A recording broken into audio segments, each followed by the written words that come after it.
இன்னைக்கு கார்த்திகை தீபத் திருநாளுக்கு பிடி கொழுக்கட்டை எப்படி பண்ணலாங்கிறத பார்க்கலாம்.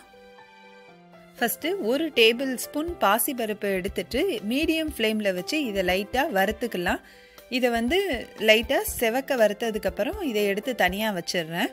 அடுத்தது பேனில் 1 கப் அரிசி மாவு சேர்த்துருக்கேன். இந்த அரிசி மாவையும் மீடியம் ஃப்ளேமில் வச்சு ஒரு 3 to 4 minutes நல்லா வறுத்துட்டு இதை எடுத்து தனியாக வச்சிடலாம். அடுத்து 1/2 கப்பு வெல்லம் எடுத்திருக்கேன். 1 கப்பு அரிசி மாவுக்கு 1/2 கப்பு வெல்லம் போதும்.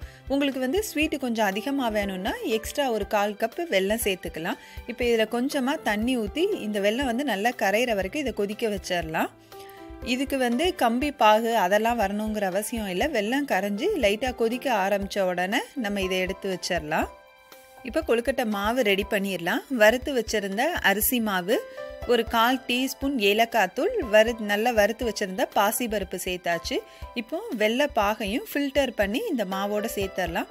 வெள்ளைப்பாகு கொஞ்சம் நல்ல சூடாக தான் இருக்குது. அதனால் மிக்ஸ் பண்ணுறப்போ நல்ல ஸ்பூனை வச்சு மிக்ஸ் பண்ணிவிட்டு கொஞ்சம் ஆறுனப்புறமா கையை வச்சு நல்லா இந்த மாவை மிக்ஸ் பண்ணிடலாம். அதே மாதிரி இந்த கொழுக்கட்டை மாவு பிசையும் போது வெள்ளைப்பாகு கொஞ்சம் கொஞ்சமாக தேவையான அளவு விட்டு பிசைங்க. ரொம்ப விட்டுட்டோன்னா மாவு கொஞ்சம் தண்ணியான மாதிரி ஆகிடும். அப்புறம் கொழுக்கட்டை பிடிக்க முடியாது. கொழுக்கட்டைக்கு மாவு நல்ல பதமாக திக்காக இருந்தால் தான் கொழுக்கட்டை பிடிக்க வரும். இப்போ கொழுக்கட்டை மாவு ரெடி ஆயிடுச்சு. அடுத்தது இட்லி தட்டில் நான் லைட்டாக நெய் தடவிக்கிறேன். இப்போ கையிலையும் லைட்டாக நெய் தடவிட்டு நம்ம கொழுக்கட்டை பிடிக்க ஆரம்பிச்சிடலாம். நான் இன்றைக்கி இந்த கொழுக்கட்டை மாவில் தேங்காய் துருவல் சேர்க்கலை. விருப்பப்படுறவங்க ஒரு 3 டேபிள் ஸ்பூன் தேங்காய் துருவலை லைட்டாக வறுத்துட்டு கூட சேர்த்துக்கலாம். இல்லைனா நீங்கள் அப்படியே கூட சேர்த்திங்கனாலும் கொழுக்கட்டை ரொம்ப டேஸ்ட்டாக இருக்கும். இப்போ இந்த மாதிரி சின்ன சின்னதாக கொழுக்கட்டை பிடிச்சி ரெடியாக வச்சாச்சு.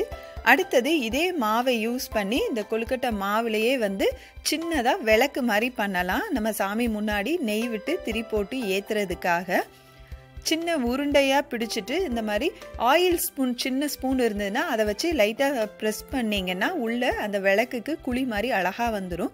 இப்படி பண்ணுறப்போ நம்மளுக்கு இந்த விளக்கு பண்ணுறதுக்கு ரொம்ப ஈஸியாக இருக்கும். இப்போ விளக்கு ஷேப்பில் நம்ம இந்த கொழுக்கட்டை மாவை ரெடி பண்ணிடலாம்.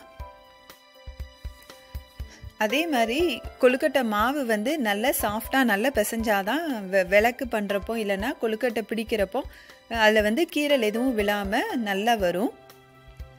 இப்போ விளக்கு 3 விளக்கு இல்லைன்னா 5 இல்லைன்னா 7 விளக்கு, உங்களுக்கு எத்தனை விளக்கு வேணுமோ அத்தனை விளக்கு இந்த மாவை யூஸ் பண்ணிக்கலாம். இப்போ விளக்கும் ரெடி ஆயிடுச்சு.